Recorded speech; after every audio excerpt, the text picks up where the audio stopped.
রাস্তা পারাপার হতে গিয়ে ছোট গাড়ির ধাক্কায় মৃত্যু হলো এক ব্যক্তির।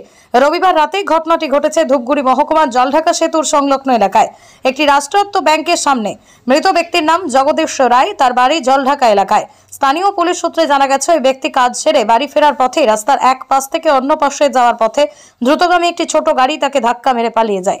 ছোট গাড়ির ধাক্কায় ওই ব্যক্তি রাস্তার পাশেই ছিটকে পড়ে। এলাকার জনগণ বিষয়টি দেখতে পেয়ে টোল প্লাজার অ্যাম্বুলেন্সকে খবর দেয়। ঘটনাস্থলে অ্যাম্বুলেন্স পৌঁছে ওই ব্যক্তিকে উদ্ধার করে ধূপগুড়ি গ্রামীণ হাসপাতালে নিয়ে আসলে কর্তব্যরত চিকিৎসক তাকে মৃত বলে ঘোষণা করেন। পাশাপাশি ঘাতক গাড়ির খোঁজ শুরু করা হয়েছে পুলিশের তরফে।